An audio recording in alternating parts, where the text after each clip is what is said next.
Good evening everyone. हमने previous session के अंदर आपको ऑफर और एक्सेप्टेंस पढ़ाया। ये थी कॉन्ट्रैक्ट की पहली कंडीशन, एसेंशियल कंडीशन जो एक वैलिड कॉन्ट्रैक्ट के लिए लगता है।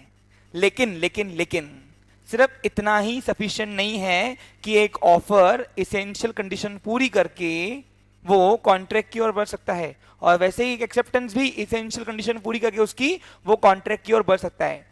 तो ये दोनों का एक मेन फैक्टर है जिसको कॉन्ट्रैक्ट की ओर बढ़ने के लिए चाहिए, वो है communication.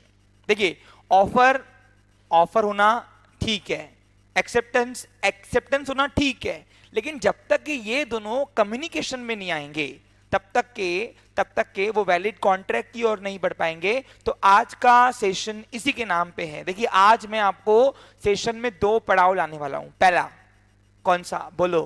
Communication of offer and acceptance. और दूसरा आपको इनडायरेक्ट कॉशन का डिस्कशन करने वाला हूं। और फाइनली यहां पे मेरा एक एरिया कवर होता है। पहली कंडीशन वो है the contract must be valid offer and acceptance. Okay, acceptance of that offer हमारी पहली कंडीशन कॉन्ट्रैक्ट की फिर कंप्लीट होती है। अब सवाल आता है कि सर ये communication of offer and acceptance है क्या एक्चुअली? तो देखो, ऑफर वैलिड तभी कहेंगे जब प्रॉपर कम्युनिकेट होगा। यानी एक ऑफर कॉन्ट्रैक्ट की स्टेज की ओर बढ़ने के लिए अगर चाहिए तो वो ऑफर मस्ट भी कम्युनिकेट। और ऑफर तो कम्युनिकेट हो गया, लेकिन अगर एक्सेप्टेंस भी कम्युनिकेट नहीं हुआ तो बताओ क्या वो वैलिड ऑफर रहेगा? क्या नहीं। तो एक वैलिड कॉन्ट्रैक्ट बनाने के लिए, मैं फिर बोल रहा हूं, एक वैलिड कॉन्ट्रैक्ट बनाने के लिए हमको ऑफर को कम्युनिकेशन की स्टेज पे लाना पड़ेगा और एक्सेप्टेंस को भी कम्युनिकेशन की स्टेज पे लाना पड़ेगा। तो कौन से ऑफर को और कौन से एक्सेप्टेंस को कौन सी कंडीशंस में हम प्रॉपर कम्युनिकेट हो गया है ये कहेंगे, ताकि वो आगे चल के और इसेंशियल कंडीशन पूरी करके क्या बन सके? कॉन्ट्रैक्ट बन सके। पूछो क्यों मैं और इसेंशियल कंडीशन की बात क्यों कर रहा हूं? आप समझ पा रहे हो? क्योंकि एक कॉन्ट्रैक्ट के लिए सिर्फ ऑफर और एक्सेप्टेंस ही सफिशिएंट नहीं होता है। इसीलिए ये दो कंडीशंस को हम वैलिड कॉन्ट्रैक्ट की स्टेज को बनाने के लिए जब हम कौन सी कंडीशन में कम्युनिकेट करवा सकते हैं, वो पार्ट आपको इस एरिया के अंदर दिया गया है। नाम है communication of offer and acceptance. So हम क्या पढ़ने जा रहे हैं? आपको मेरे ख्याल से दिमाग में आ गया होगा कि ऑफर और एक्सेप्टेंस तो पढ़ दिया, लेकिन कौन सी कंडीशन में वो कम्युनिकेट होगा प्रॉपर, और कम्युनिकेट करने के बाद ही मैं कहूंगा it is eligible to make a valid contract. समझा आपको? क्लियर? पक्का? अच्छे से? ओके, तो शुरू करते हैं। अब कुछ इंपॉर्टेंट पॉइंट्स हैं, मैं पढ़ते जाता हूं, कुछ पहले उलझी उलझी बातें करेंगे और फिर उसको एग्जांपल्स देकर मैं सुलझा के दूंगा। The importance of offer and acceptance in given effect to a valid contract was explained in the previous paragraph. Previous paragraph यानी कौन सा बच्चे लोग? अरे बोलो भाई, कौन सी बात कर रहे हैं हम यहाँ पे? हमने ऑफर एक्सेप्टेंस सोल पढ़ा। अरे पूरा पूरा टॉपिक पढ़ा यार, ऑफर एक्सेप्टेंस पढ़ा कि नहीं पढ़ा? वो वाला बात कर रहे हैं यहाँ पे। One important common requirement for the both offer and acceptance is their effective communication. आप अगर दोनों की essential condition देखोगे तो offer must be communicate और acceptance भी must be communicate आपको लिखा आएगा उसके अंदर। तो अब सर वहां तो हो गया, काय को जबरदस्ती यहां लाया? नहीं। पूछो क्यों?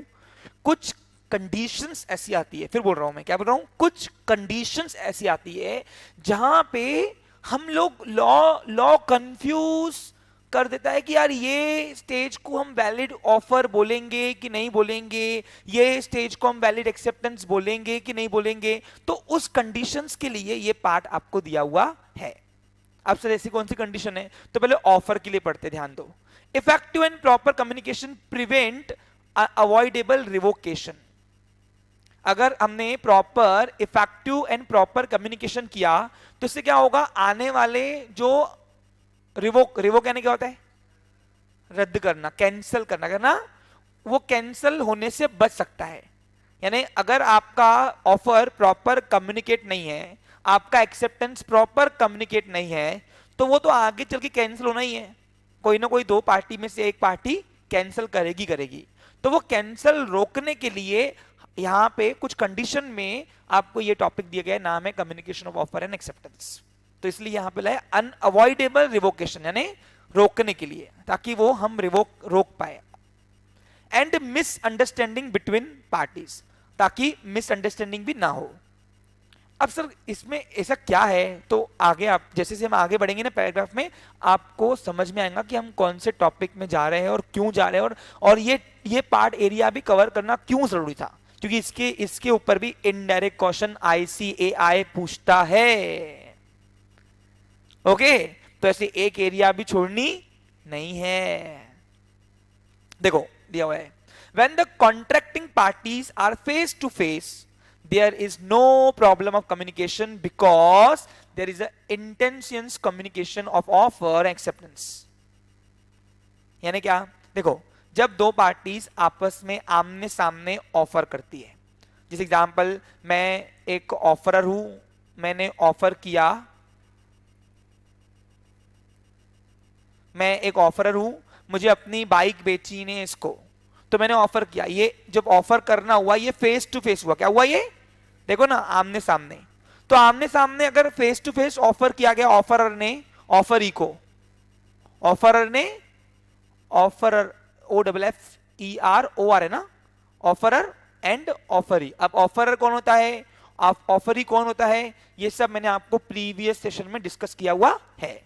तो जब दो पार्टीज आपस में आमने सामने फेस टू फेस ऑफर करता है, तो वहां पे वो क्या बताते, देखो लॉ वहां पे स्टेटमेंट क्या दे रहा है, there is no problem of communication because there is intention communication of offer and acceptance. यानी वो ऑफर भी उसी टाइम हो जाएगा, और अगर एक्सेप्ट करना होगा तो डू और नॉट टू डू के लिए भी वो हो जाएगा वहां पे, बराबर की नहीं, अरे बराबर की नहीं। आप मेरे पास आए, एडमिशन मैंने लिख दिया एडमिशन ओपन, तो it's a one type of offer, क्या हुआ है मेरा, मैंने क्लास में अनाउंस किया, तो क्लास में अनाउंस करना ये फेस टू फेस हुआ ना। लेकिन यही अगर मैंने फेस टू फेस नहीं किया, मैंने कोई एड के माध्यम से किया, क्लास में ना करते हुए एड के माध्यम से किया कि एडमिशन ओपन, तो बताओ वहां पे क्या होगा, वहां पे ऑफर तुम्हारे तक पहुंचा कि नहीं पहुंचा, ये भी तो जरूरी है। अब इस एग्जाम्पल क्या हुआ, कल मैंने बीकॉम सेमेस्टर 3rd की बैच शुरू की, तो वहां पे क्या हुआ, रात को बैच होने के बाद बच्चा मेरे को एक फोन आई कि सर वो 3rd सेमेस्टर की ट्यूशन कब स्टार्ट कर रहे हो। मैंने आज शुरू तो कर दी मैंने आज चीज, सर मेरे को तो पता ही नहीं। क्यों नहीं पता भाई आपको, तो बोलता सर मैं इंस्टाग्राम चलाता ही नहीं हूँ, मैं फेसबुक चलाता ही नहीं हूँ, मैं व्हाट्सएप पे हूँ ही नहीं। तो इसका मतलब क्या हुआ, वहां पे कम्युनिकेशन गैप हुआ कि नहीं हुआ ऑफर का। तो वो वाली कंडीशन में फिर ऑफर, वैलिड ऑफर किसे कहेंगे, वो यहां पे हम सीखना चाहते हैं, ठीक है ना। In such a case the question of revocation cancel करना does not arise since the offer and its acceptance are made instantly। कितना इजी है देखो, फेस टू फेस ऑफर हुआ और एक्सेप्टेंस हुआ तो कम्युनिकेट उसी वक्त हो जाएगा। लेकिन क्या, लेकिन अगर कोई रीजन से फेस टू फेस कम्युनिकेशन नहीं हुआ, फेस टू फेस ऑफर ने ऑफर नहीं दिया, तो फिर उस कंडीशन में किसको हम वैलिड ऑफर बोलेंगे, कौन सा ऑफर कम्युनिकेट हुआ या ना हुआ, उसके बारे में आज हम बातचीत करने जा रहे हैं। देखो यहां से मेन मुद्दा है, ये वाला मेन मुद्दा है। The difficulty arises when the contracting parties are at distance. क्या बोल रहा वो, देखो कितना अच्छा बोला उसने, are at distance from one another. आप सबको समझ में आ रहा है, कॉन्ट्रैक्टिंग पार्टी यानी कौन, जिसको ऑफरर एंड ऑफरी की बात हो रही है यहां पे, one another and they utilize the service of the post office, telephone, email और कोई भी इंटरनेट सेवा, जैसे मैंने आपको कल एग्जांपल दिया। तो अब सवाल आता है कि उस कंडीशन में हम कौन सी कंडीशन को वैलिड ऑफर कहेंगे और नहीं कहेंगे, तो ये हमको यहां पे प्रॉब्लम आ रहा है। तो फेस टू फेस में तो कोई दिक्कत ही नहीं भैया, वहां पे वो डिनाई करता ही नहीं, ऑफरर डिनाई कर ही नहीं सकता कि ये ऑफर कम्युनिकेट नहीं हुआ, और ना ही ऑफर ही डिनाई कर सकता है कि ये ऑफर कम्युनिकेट। अरे आ रहा क्या समझ में, आ रहा, क्योंकि फेस टू फेस हुआ, क्या हुआ ये लेकिन जब कोई डिस्टेंस में ऑफर दिया जाता है, डिस्टेंस वाले ऑफरी को, तो वहां पे क्या होता है, in such case it is very much relevant to us to know the exact time when, time main है क्या, टाइम व्हेन द ऑफर और एक्सेप्टेंस इज मेड और कंप्लीट। अब यहां पे सबसे मेन है टाइम, सबसे मेन टाइम। पूछो क्यों? अगर समय नहीं, देखो समय बलवान है बोलते हैं, क्या बोलते समय, समय समय से, समय के अंदर अगर आपने वो एक्सेप्ट कर दिया तो ठीक है, नहीं तो टाइम लैप हो गया तो वैसे भी वो ऑफर वैलिड ऑफर नहीं होता है, और ना ही लैप होने के बाद वैलिड एक्सेप्टेंस होता है। याद है आपको, मैंने आपको एक कंडीशन पढ़ाई है ऊपर, अगर एसेंशियल्स में याद होगा तो यहाँ पे सबसे मेन फैक्टर है टाइम। कौन सी केस में? जहां पे ऑफरर और ऑफरी डिस्टेंस में है। कहां पे? तो कौन से टाइम में हम ऑफर को कम्युनिकेट होना कहेंगे और एक्सेप्टेंस को कम्युनिकेट होना कहेंगे, वो यहां पे हम पढ़ने जा रहे हैं। तुम सबको समझ में आ रहा है क्या? हाँ, तो इसके लिए अब इसमें ध्यान दो, समझो उसको। हाँ देखो, इसलिए लिखा हुआ है उसने वहां पे, क्या लिखा हुआ है पढ़ो, देखो एक मिनट। यहां बता रहा है व्हेन द ऑफरर और offeree acceptance is made or complete. The Indian contract at 1872 gives a lot of importance of time element. यहां पे वक्त सबसे मेन है भैया, वक्त। कौन? वक्त। याद रहेगा?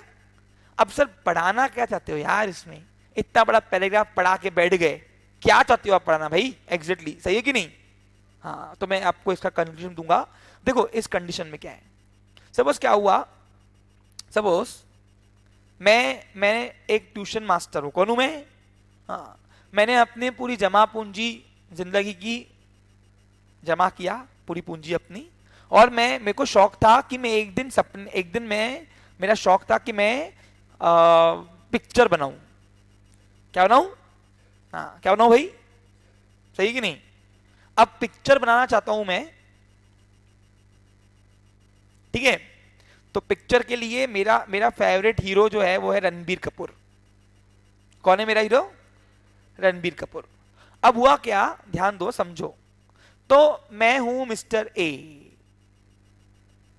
मैं हूं एक प्रोड्यूसर, बनूंगा, बना नहीं अभी तक, हाँ? बनूंगा, वैसे यहां तो हुई प्रोड्यूसर, ठीक है? हाँ, बट पिक्चर बनाना है मिस्टर ए। अब मिस्टर ए को इच्छा थी जिंदगी भर कि वो अपने लाइफ के अंदर एक पिक्चर बनाए, अपनी बायोग्राफी, वो क्या बोलते इसको, हाँ ऑटोबायोग्राफी, जो भी है, चलो। तो मैंने क्या किया, मैंने रणबीर कपूर, अब रणबीर कपूर हमको भाई मिलेंगे क्या एक साथ? नहीं मिलेंगे। तो मैंने क्या किया, रणबीर कपूर, ये रणबीर कपूर है हमारे, है ना? अब रणबीर कपूर को मैंने पोस्ट के थ्रू एक लेटर भेजा,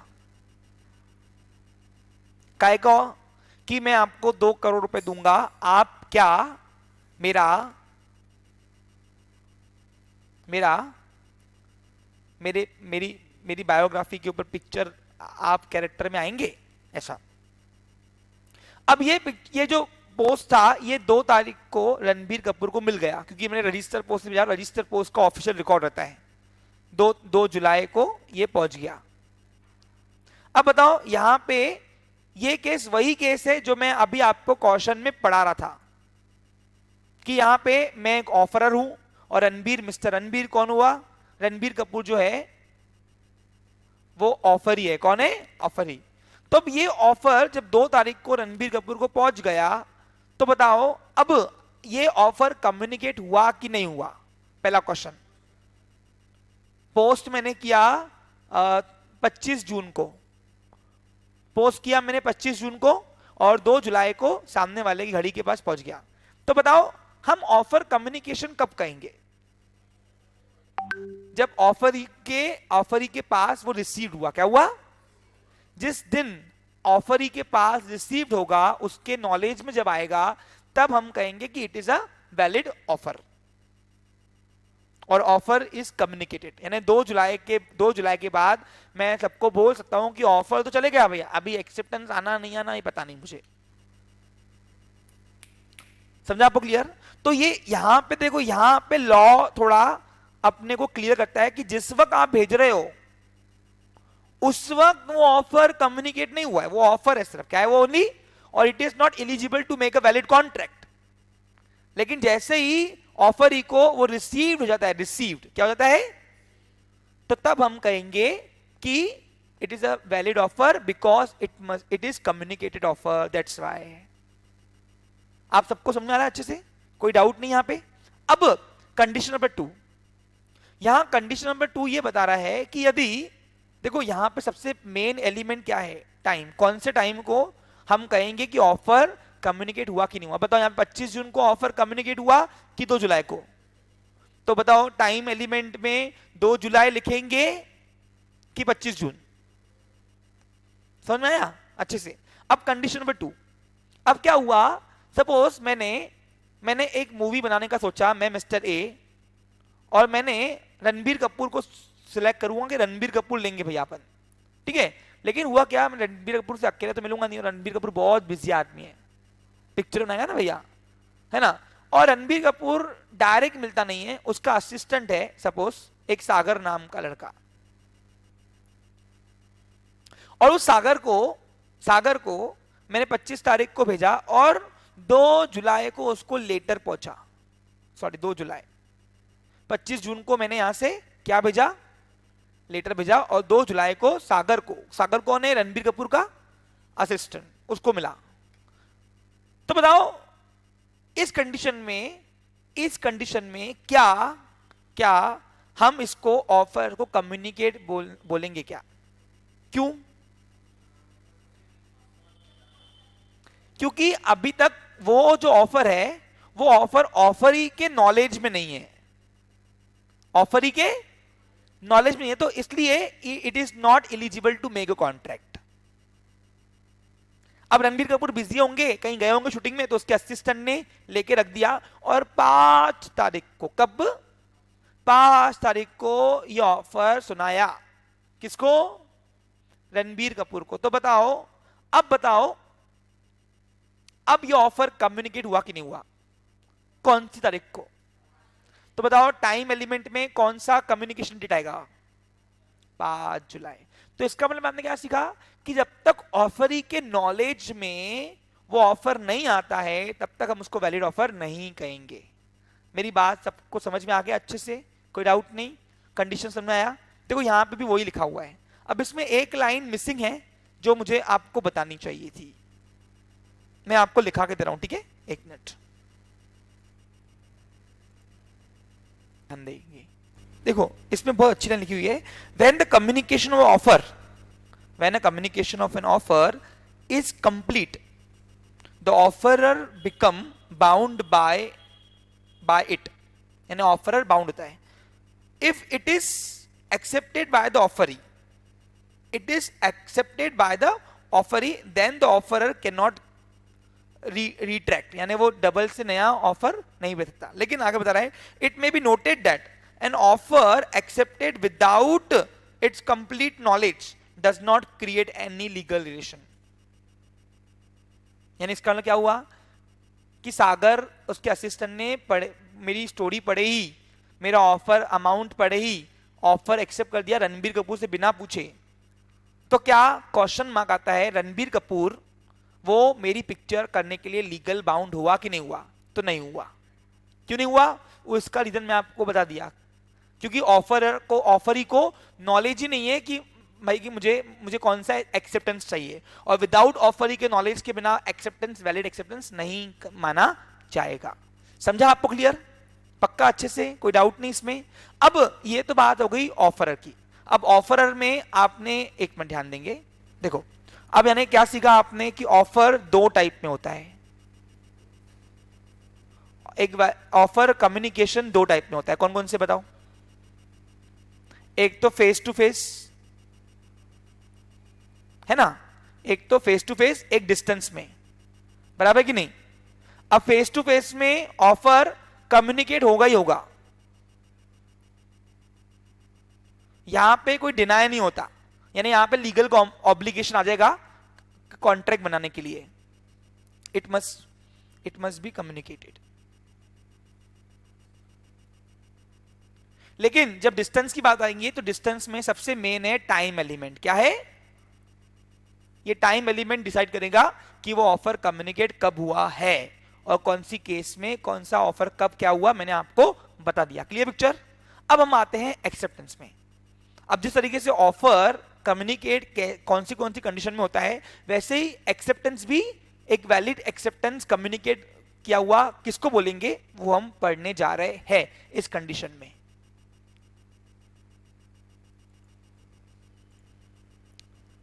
There are two issues for discussion and understanding.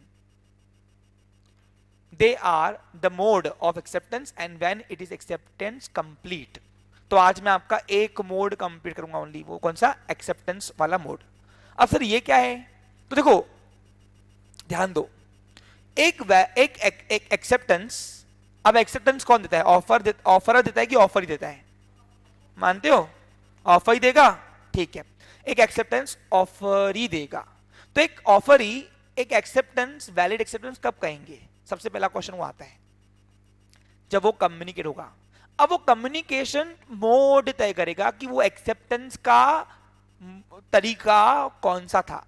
अब सर ये मोड क्या है? देखो हमने ऑफर के भी मोड्स पढ़े हुए हैं। अगर मैं बात करूं तो कौन सा वाला याद करो? जनरल ऑफर, स्पेसिफिक ऑफर्स, याद है कुछ तुमको?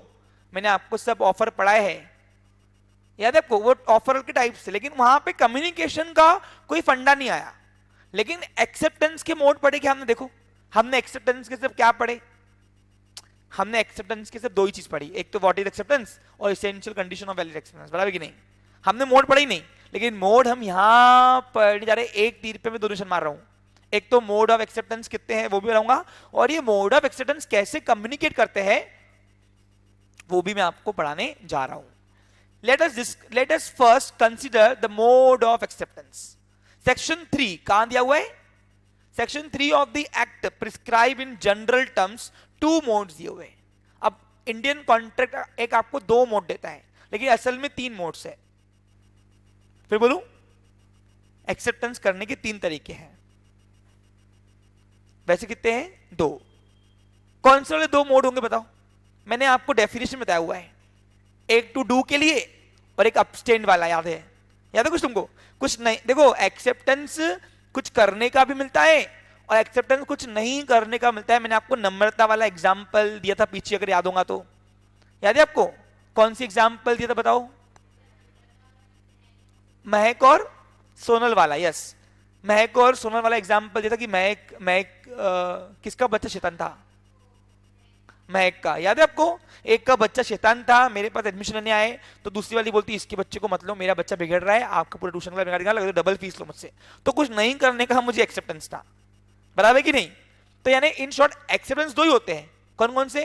कुछ करने के लिए और कुछ नहीं करने के लिए।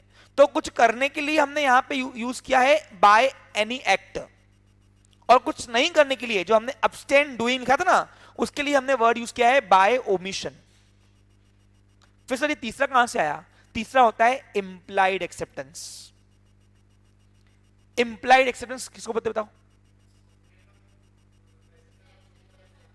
पैसेंजर और कुली वाला एग्जांपल दिया, फिर मैंने आपको एग्जांपल दिया वो मेरी गाड़ी आके रुक गई सिग्नल पर और कोई तो भी साफ सफाई करने आया, कांच, मैंने कुछ नहीं बोला, रहने दे, करने दे यानी क्या? मैंने कुछ नहीं बोलना, यानी इट इज एक्सेप्टेड ना, कि वो मेरे को ऑफर दे रहा है कि भाऊ साहब कांच पोंछू क्या गाड़ी का, मैंने कुछ नहीं बोला, तो यानी इसका मतलब है कि मैं मान गया, कर भाई, ये 10 रुपए नोट दे दूंगा।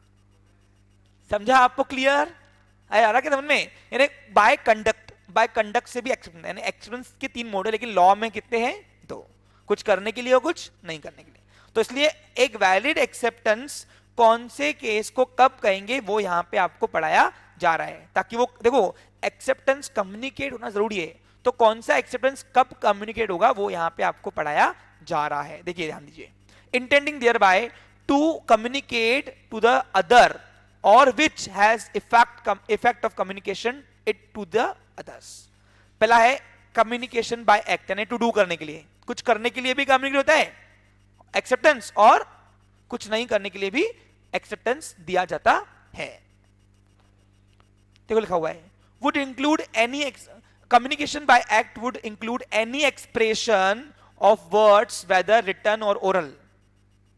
जब भी ऑफर ही कुछ एक्सप्रेस करता है, हाँ ठीक है, यहां रिटर्न में है डन, डन।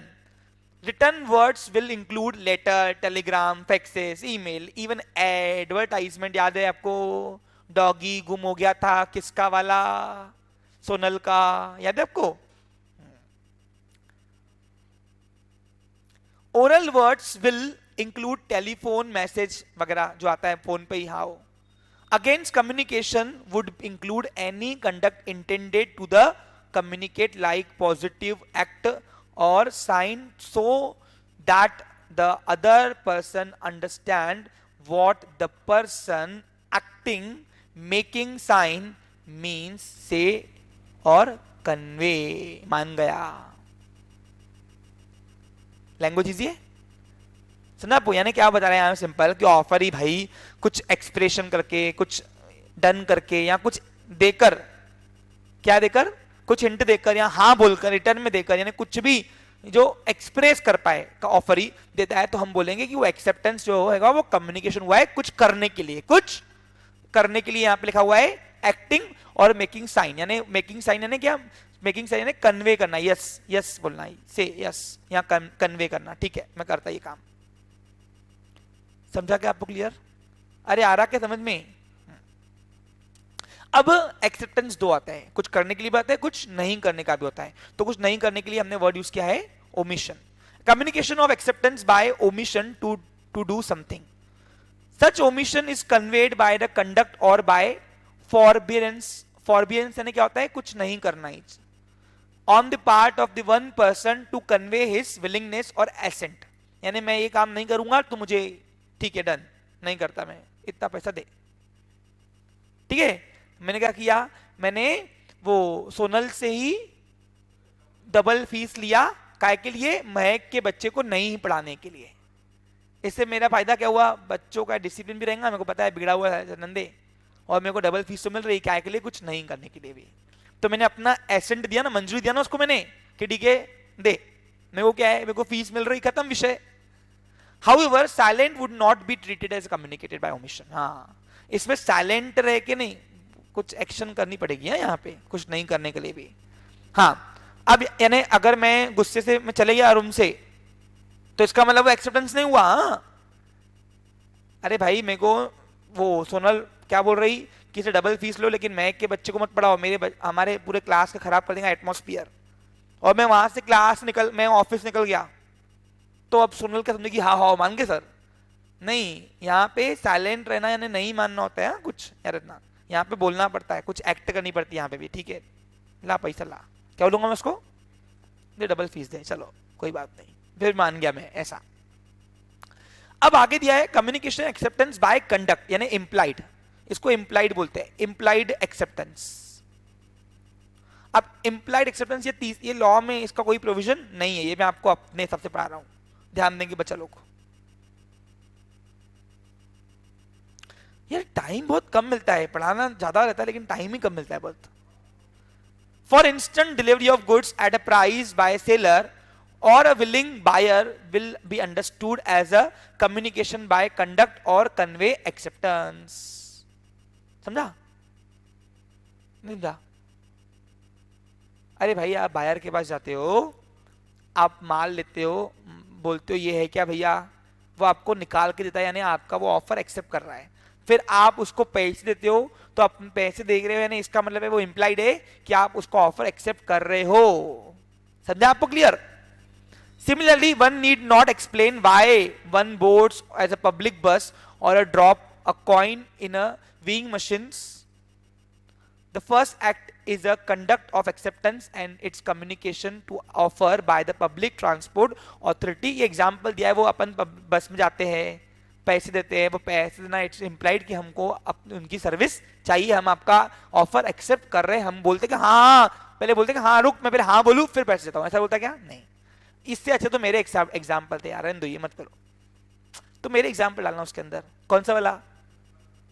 गाड़ी रुकती है ना, क्लीनिंग करता है, मैं उसको 10 की नोट देता हूं, यानी इसका मतलब है कि मैंने उसका ऑफर एक्सेप्ट किया था, कैसे? By implied. तो इन शॉर्ट एक्सेप्टेंस 3 तरीके हैं, समझा आपको क्लियर? और इन तीनों तरीके में कम्युनिकेट होता है और इसको वैलिड एक्सेप्टेंस हम कहेंगे, क्योंकि वो कॉन्ट्रैक्ट की ओर बढ़ने के लिए जा सकता है। अब वो कॉन्ट्रैक्ट ही बनेगा ऐसा मैं नहीं बोलता हूं, पूछो क्यों? क्योंकि और एसेंशियल कंडीशन पूरी करनी है। अभी तो कंडीशन नंबर 1 पढ़ी है हमने। अरे कॉन्ट्रैक्ट बनने के लिए कितनी कंडीशन है, जो सेक्शन 10 में कंडीशंस दिए सब पूरी होनी चाहिए, तब जाके एक कॉन्ट्रैक्ट बनेगा। तो ऑफर एंड एक्सेप्टेंस कम्युनिकेट होना ही सफिशिएंट नहीं है, लेकिन हाँ ये बात है कि दोनों कॉन्ट्रैक्ट की ओर बढ़ेंगे। ठीक है क्लियर? अब कुछ इनडायरेक्ट क्वेश्चंस हैं जिसके ऊपर मुझे डिस्कशन करना चाहिए आपके साथ। मैं स्टोरीज समझा रहा हूं आपको और उसका मैंने आंसर कैसे लिख के दिया है आप देखिए। आपको भी ऐसे ही रेफरेंसेस क्वेश्चंस कलेक्ट करने और अपने मन से जो क्वेश्चन आएगा पेपर में करना है। ठीक है क्लियर? देखो, mister Pratham applied for a job as a principal, ये मैंने आपको स्टोरी पढ़ाई हुई of school. The management decide to appoint him, school में प्रिंसिपल की जॉब के लिए मिस्टर प्रथम गया था। One member of the school management committee privately inform mister Pratham that he was appointed but official communication was not given from the school. याद है दक्ष वाला example? तो दक्ष गया स्कूल में, वहां उसके इंटरव्यू अच्छा गया तो उसके एक मेंबर ने आके वो चुस्का ले दिया, उसको चुस्का दे दी कि भाई तू सिलेक्ट है, लेकिन मालूम पड़ा ये सिलेक्ट ही नहीं हुआ, असल में कोई और हुआ। Later the management of the school decide to appoint someone else, और बाद में मालूम पड़ा मैनेजमेंट ने किसी और को रख दिया, प्रथम को रखा ही नहीं एज ए प्रिंसिपल। प्रथम फाइल्ड सूट, सूट यानी क्या है, सू बोलते हैं उसको, सूट नहीं बोलते, सू बोलते हैं। वो अभी मैंने तुमको नए इसलिए तुमको सूट बोलता हूँ। सू यानी केस, कोर्ट केस, यानी वो FIR, हाँ सू बोलते हैं, SUIT, उसको सूट बोलते हैं, लेकिन उसका एक्सेंट शू आता है, हाँ हाँ। फाइट सूट अगेंस्ट, यानी उसने क्या किया, उसने FIR किया है the school for the cancellation of his appointment. Claim damages मांग रहा है कि भाई तुम्हारे उससे नुकसान हुआ मेरा, for the loss of salary. भाऊ अभी तक रेडी भी नहीं हुए, सैलरी चाहिए। स्टेट विथ रीजन, देखो क्वेश्चन आता है ऐसे, आपको 4 मार्क का आता है ये question. State with reason will प्रथम be successful in sue file against the school under the Indian Contract Act 1872? Question mark है। क्या प्रथम अपने मकसद में पूरा होगा? नहीं। पूछो क्यों? क्योंकि उसको ऑथराइज पर्सन ने अपॉइंटमेंट नहीं दिया था, ये इसका हमने डिस्कशन पहले भी किया हुआ है। अब वो लिखना कैसे ये देखिए, as per the rules of acceptance the acceptance should be communicated, नहीं हुआ यहां पे, क्योंकि ऑथराइज पर्सन कम्युनिकेट करना चाहिए ना। यहाँ पे किसने, कोई तो भी स्कूल किसने बोल दिया उसको, स्कूल में से किसी एक मेंबर ने, तू सिलेक्टेड है, हमको पता चला ऐसा वैसा, तो भाई वो ऑथराइज पर्सन नहीं था। अरे आ रहा क्या समझ में? समझ रहा? हाँ। To offer her by offering himself and his authorise agent, यहाँ तो वो खुद करे ऑफरर, यहाँ तो जिसको उसने राइट्स दिए हुए वो, या तो स्कूल का ओनर खुद करता था, ठीक है। यहाँ तो उसने अगर किसी एम्प्लॉय को हायर किया हुआ है, यानी ऑथराइज दिया हुआ है, पावर दिया हुआ है कि तू स्कूल के बिहाफ में किसी को भी अपॉइंट करता है, वो अगर देता था तो हम इसको वैलिड एक्सेप्टेंस बोलते थे। समझा आपको clear? Communication of acceptance by third person, अब देखो इस केस में थर्ड पर्सन आया था ना प्रथम को बोलने, can not be concluded in a valid acceptance, हम उसको वैलिड एक्सेप्टेंस नहीं बोलेंगे। अब उसमें और बताया गया है, इन द इंस्टेंट केस या इन दिस केस आप लिख सकते हो, कोई इशू नहीं है, आपको भारी वर्ड्स डालने कुछ नहीं है। Mister Pratham applied for a job as a principal, किया उसने job of school, and one member of the school committee privately inform mister Pratham that he was appointed. Later the management of the school appointed someone else as a principal. ये देखो एक point बीच का ना आप question का ही उठा के डाल देना, आपको समझा क्लियर? देखो ये पूरा क्वेश्चन का ही उठाया हुआ है पॉइंट है। On the basis of about provisions and fact, ये है लास्ट का कंक्लूजन। क्या कर रहे हैं हम? इसको और अच्छे से हम प्रेजेंट कर सकते हैं, लेकिन इनिशियल स्टेज में आपको नहीं, जैसे आप आगे बढ़ोगे ना इसका और मैं आपको शार्पनेस दूंगा प्रेजेंट करने का तरीका। अरे आ रहा क्या समझ तुमको? फिलहाल कैसे अभी तुम नए हो, डायरेक्ट एक साथ तुमको एक पैटर्न नहीं देना, तुमको मजा नहीं आएगा। पहले तुम सीखो कैसे लिखना है, क्या करना है। Communication of appointment of mister Pratham should be made by school management committee or any authorized agent, the communication by third person cannot term as a communication of acceptance. कोई थर्ड पर्सन द्वारा कम्युनिकेशन हम valid communication नहीं बोलेंगे. Therefore, no valid contract was formed between Pratham and school, and Pratham cannot file a suit against the school or for cancellation of his appointment. अब इसमें आप अपने मन से भी लिख सकते हो, कोई इशू नहीं है. देखो, लॉ एक ऐसा सब्जेक्ट है जिसमें आपको भरना जरूरी नहीं है, आपको मीनिंगफुल कंटेंट लिखना है. भले वो आधे पेज का क्यों नहीं लिखो, मैं पहले ही बोल रहा हूं, आप भले आधे पेज का लिखो ना, लेकिन मीनिंगफुल लिखो, तो आपको 4 में से 4 पूरे मिलेंगे. और ये फाउंडेशन है बैच भैया, यहाँ पे कोई 11-12 नहीं पढ़ रहे तुम लोग, तो यहाँ पे मीनिंगफुल कंटेंट चाहिए. ऐसे बहुत सारे और भी क्वेश्चन है, हम डिस्कस कर सकते हैं, लेकिन अभी एक क्वेश्चन है, इसका आपको लिख के आना है. हाँ, मैं आपको समझा के दे रहा हूं. Miss Shakuntala put an application to be a teacher in a school. She was appointed by a trust of the school. Appoint हो गई. Her friend who work in the same school informed her about the appointment informally. नहीं, appoint नहीं हुआ है, she was appointed by a trust of the school. ठीक है, हाँ हुआ है, हुई है, हाँ हुई है, यहाँ पे ट्रस्ट ने उसको अपॉइंट कर दिया है. But later due to some internal reasons for her appointment was cancelled. Can Miss Shakuntala claim for damages? अब इसके ये वाली केस बिल्कुल उलट है, बिल्कुल उलट. क्या है यहाँ पे अपॉइंट करने की बात कैंसिल किया है, इतनी जल्दी क्या भैया? तो ये डैमेजेस के लिए क्लेम कर सकती है, तो ये आपको लिख के आना है अपने मन से. ठीक है, अब एक क्वेश्चन और दिया है. Rahul goes to supermarket to buy a washing machine. Rahul गया भाई वॉशिंग मशीन खरीदने. He select a branded washing machine having a price tag of 15,000 after a discount of 3,000. यानी 3,000 रुपए काटने के बाद. Rahul reach at a cash counter for the making the payment, but the cashier says, sorry sir, discount was up to yesterday.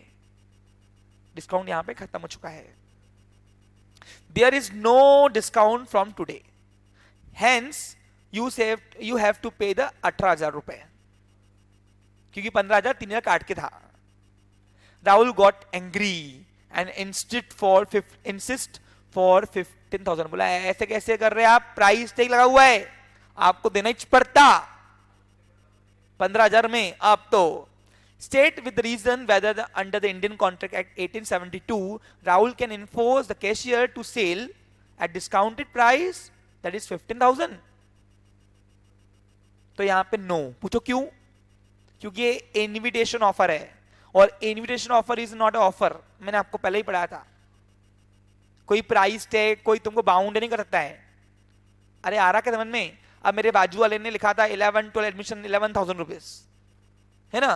फिर बाद में मालूम पड़ा, फिर बाद में जब गए कुछ लोग दिन बाद, एक आधा बच्चा गया तो बोलता 18,000 लगेंगे अभी. तो बताओ 20, तो क्या वो 20 लेने के लिए बाउंडेड? हाँ है वो, क्योंकि वो उसने इन्वाइट किया था. Invitation of offer is not offer, valid offer.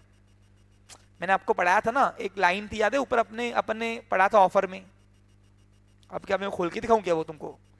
याद है ना कुछ तुमको? तो वही दिया हुआ है. An invitation to the offer is different from offer.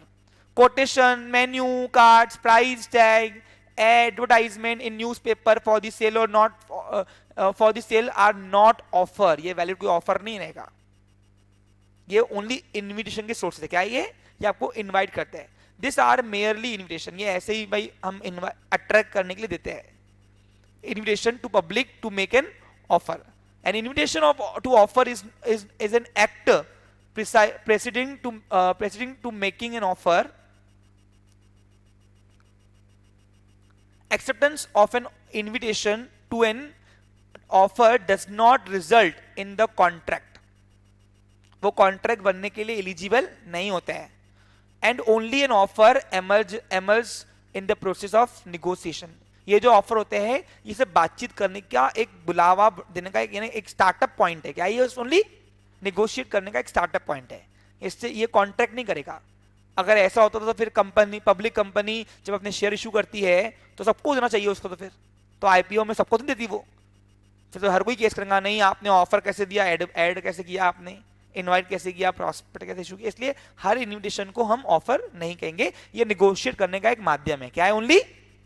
तो यहां पे लिखा हुआ है in the instant case Rahul reaches to supermarket and select a washing machine with a discounted price tag of rupees 15,000 but cashier denied to sell at a discounted। आप notice करो मैं बीच का जो पॉइंट दे रहा हूं आपको वो बिल्कुल वही है जो आपका क्वेश्चन है पूरा, है ना। discounted price by saying that discount is closed from today and request to make a full payment, but Rahul insists to sell at discounted price on the basis of above provision and facts. The price tag with washing machine was not offer, it is merely an invitation to offer, hence it is a Rahul who is making the offer, not a supermarket। एक minute, ये statement नहीं मिला ना, it is the Rahul who making the offer, not a supermarket, cashier has right to reject their Rahul's offer। ये line में आपको correction के दे दूंगा, ठीक है, थोड़ा उसको थोड़ा चेंजेस नीड है। Therefore Rahul cannot enforce cashier to sell at discounted price। तो इसलिए ये इनविटेशन ऑफर है, ये ऑफर नहीं है, और इसलिए ऑफर नहीं है तो उसके लिए कैशियर को वो बाउंड नहीं कर सकता है कि आपको इतने भाव में देना ही पड़ेगा। तो आज के बाद अगर तुमने प्राइस टैग देख लिया कहीं गए और वो बोलता है कि नहीं गलती से हो गया या ये अभी नहीं है, अभी नया लॉट है, हम आपको ये प्राइस में नहीं दे सकते हैं, तो मेहरबानी करके वहां पे झगड़ा नहीं करना, चुपचाप प्राइस देके ना, क्योंकि वो उसकी कोई केस होती नहीं है, समझा। अरे डीमार्ट वगैरह में होता है ना, कहीं कहीं कभी कभी क्या होता है, डीमार्ट में किसी का टैग लग जाता है किसी और को गलती से लगता है ना, तो हम बोलते हैं वहां तो काउंटर में तो 50 रुपए दिख रहा है, आप तो 70 ले रहे हैं यहाँ पे, चलो चलो चलो, तो बोलते चलिए देखते हैं, और देखने के बाद बोलते सर सॉरी ये इसका टैग है इधर लग गया। तो भैया वहां पे झगड़ा नहीं करना, 70 दे के आना, ठीक है, क्योंकि वो प्राइस टैग क्या काम करता है, only invitation to offer. Done. ऐसे क्वेश्चन है आपके पास बहुत सारे, you can prefer it. Okay, चलिए, have a nice day, take care. अच्छा, इतना जल्दी हो गया।